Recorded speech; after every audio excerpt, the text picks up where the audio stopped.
Hey folks, at the very beginning of the semester we started looking at some code, and this is in Comp 402. This is a class that is satisfying my minor, actually. So once I finish up this class, I'll be totally done with the minor. I'll actually be graduating.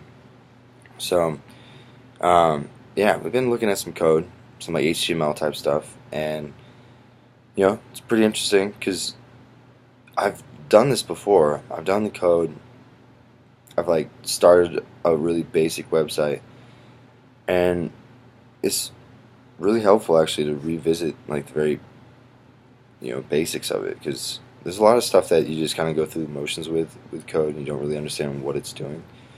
But it's actually been a really good um, refresher in it, and we're, I think a lot of people in the class don't really have experience with code.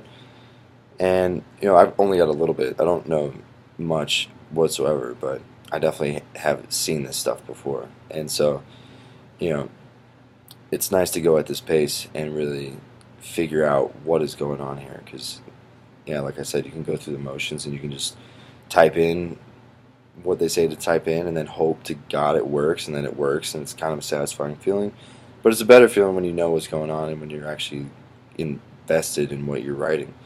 So as digital rhetoric goes, like this is going to be a really helpful tool you know, in being able to say something like this blog. You know, this blog is actually a really awesome thing that I never would have thought about starting up before. But for this class, like this blog has been, the this is an overarching assignment that I think is going to actually really benefit some people, and it's really nice to kind of look at what you're doing in this class and realize that it's doing more than you think. It is a good class. I like it.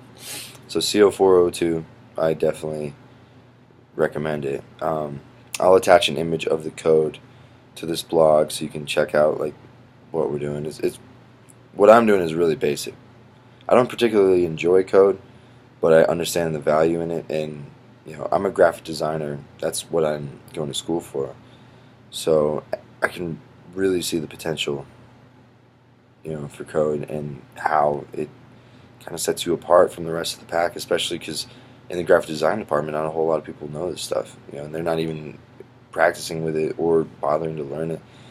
And I'm a dual concentration in electronic art as well, so that also is going to be good to know because we're doing some coding type stuff in electronic art, and that's getting more into like JavaScript and jQuery. So it gets a little bit different. It gets way more involved with that stuff. But like I said, with this class, it's nice to just go back to the basics and just learn about like why we're writing the things that we're writing, and what this part of code means. And